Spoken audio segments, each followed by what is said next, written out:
Today we're having a conversation about living in Paraguay. And I have Aida with me on this call. She is now working for us, and we're going to be covering how Paraguay has changed in recent years. Then we're going to talk about how you can become a resident of Paraguay. And then I'm also going to compare Paraguay with Southeast Asia. And then at the end, Aida will also tell you a little bit about traveling to a nearby country like Brazil. So we're going to talk about all of this in today's video. I'm going to start off here, and I just wanted to give you some basics about Paraguay. So basically, Paraguay is a country located in South America. It's pretty far down south. Spanish is the official language of Paraguay. And Paraguay used to be a colony of Spain. So Spain went in there in the 16th century, and Spain colonized Paraguay for a long time. And what's also important to know about Paraguay is that it is a very open country. It's very liberal in many, many ways. And the official language of Paraguay is Spanish, right? But you also speak Guarani. Is that right, Aida? Yeah, Guarani is the second language that we inherited from the Guaraníes, that is our people before the Spain came to America. Excellent. Now, do you want to tell us a little bit about how Paraguay has changed in recent years? Because there are people on this call who have never been to your country, and they may be looking for more information before they can make that decision as to whether they would like to move there or not. So I would like to hear from you, please, if you can tell us, like, just over the past maybe 5 to 10 years, how your country has changed in terms of developments, in terms of immigration. We would love to hear from you because you are a local. You are from Paraguay, so we would love to hear from you about that. Okay. Hello, Gerry. Well, before talking about that, I would like to say a few words about Guarani. Ours is a language, official language as well from Paraguay, and from people from abroad to hear people talking in Guarani in the capital city is not very common, but even you can hear Guarani. And what we local people do with Guarani is that we mix it with Spanish. So sometimes maybe someone who speaks Spanish as well, but from another country, could hear some words that no one will understand because it are words that came from that language. So we put in the middle of a sentence, for example, and so don't be afraid if you hear something is our second language. Well, and Paraguay has been modernized a lot in the last years. Like our country maintained a positive average growth in economy. In fact, a lot of foreign inversions came to Paraguay, right? So we are growing in infrastructure. We have a lot of new routes, and the capital city mostly is full of new buildings that most of them are from foreign inversions, right? And something new as well, in like the capital city is very populated.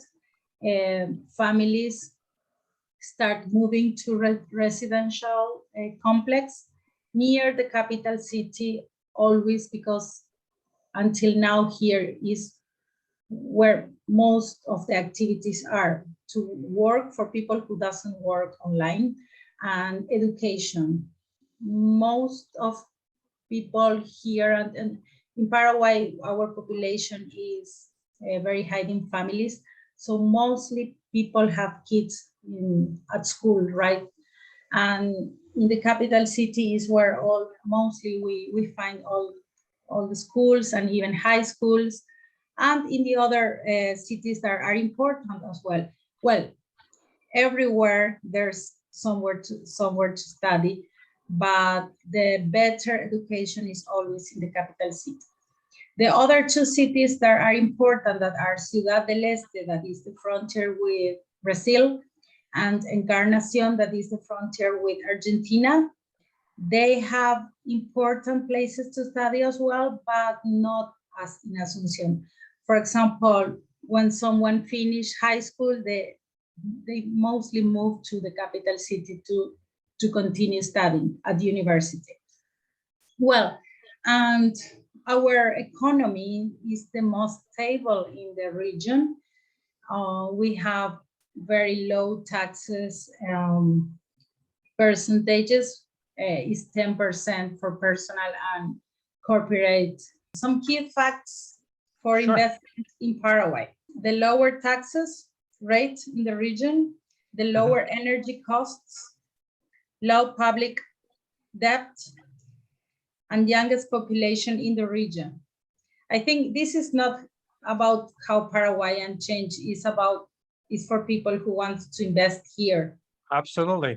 Now, you know a little bit about my history, right? Just a little bit, but I want people to get an understanding of what it's like coming from Asia into Latin America, because it's a different ballgame altogether. When I was living in Asia, you know, it was a really fantastic time because you could live in Asia on a tourist visa, which was really great back then. You know, it was very open, it was very liberal, pretty much anybody, with very few exceptions far in between. However, that has changed since the COVID pandemic. And so from what I'm hearing from my friends, and I have many friends still in Asia that would like to move out of Asia to find a place that they can call home. And just taking a look at the visa policies in Asia right now, they're really, really tough on many, many points. For instance, property ownership is practically impossible in many countries, right? So you can only own apartments, condominiums, but you cannot really own landed property. You cannot own land, you cannot own a house. So what people would do is they would put their house under their wife's name as an option, right? But technically they don't own the property because it has to be under the name of a local person.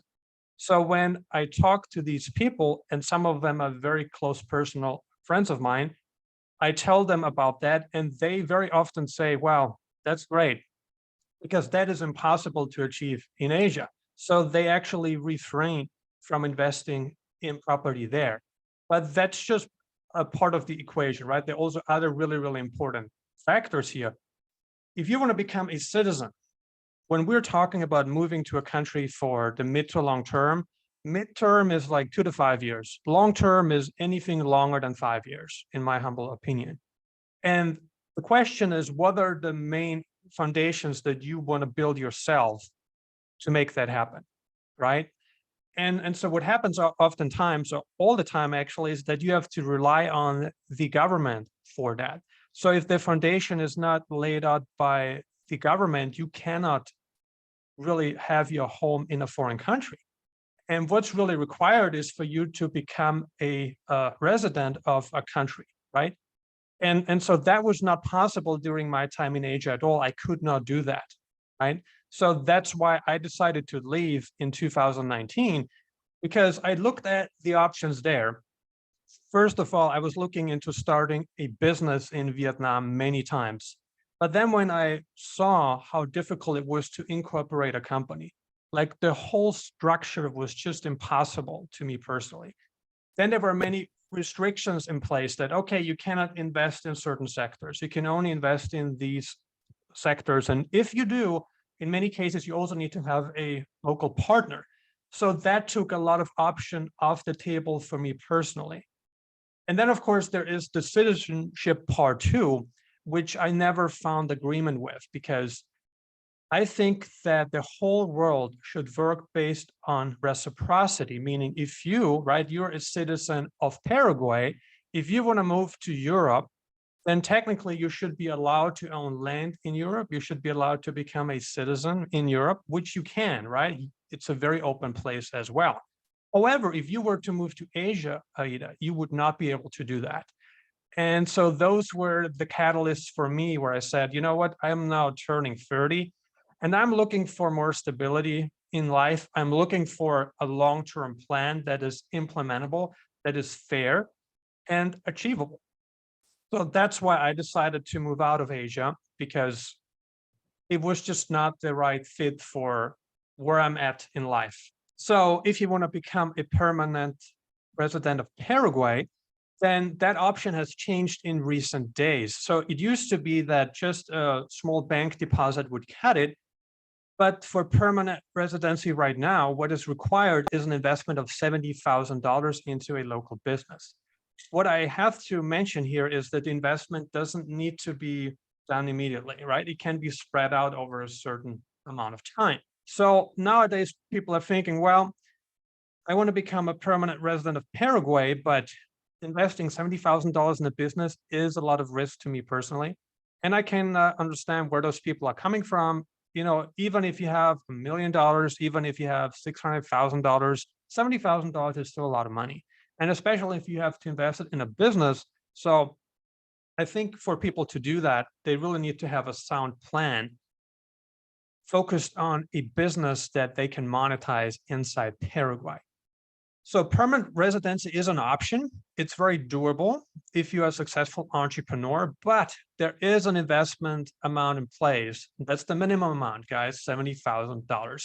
To become a temporary resident of Paraguay, you just have to prove economic solvency.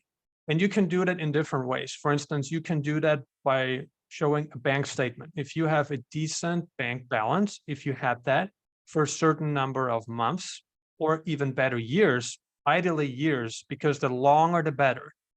If you had it for a long period of time, less will be enough, will suffice. But if you had more money, it could be fine for a shorter period of time. They're looking for that, right? Another way for proving economic solvency is when you open up a bank account in Paraguay, you transfer the money from your overseas account into your local bank account in Paraguay, and that would be another way on how you can prove it. You could also prove it through a pension if you have that. You know, any kind of long-term sustainable income that you had can be enough. Now, with temporary residency in Paraguay, you get 2 years initially, and then you can convert to permanent residency, which can be for 3 years, because once you have legally resided in the country for 5 years, you can apply for citizenship. There are certain requirements for becoming a citizen of Paraguay, but that's good because it is not an instant path to citizenship, but it's a proven path and it works. So this is what I have to say here. And again, if you're coming from Asia and you are wondering, will any country welcome me, or all countries like that, because it's difficult to change the mentality. Because I can tell you, I've been in Asia for a long time. I have friends who are now moving out of Asia because, again, they cannot become a citizen of the country they've been living in for a long time. They cannot own property. They cannot start and own a company. So it's a very problematic situation for them to be in. Now, Aida, if you want to talk with us about traveling to nearby countries. I know you've been to Brazil lately. Do you want to share us a little bit about how that went? Well, Brazil is always a good option for Paraguayan people. It's like the first place where Paraguayan people travel for beaches, right, in summer. And it's easier. You can do perfectly by car.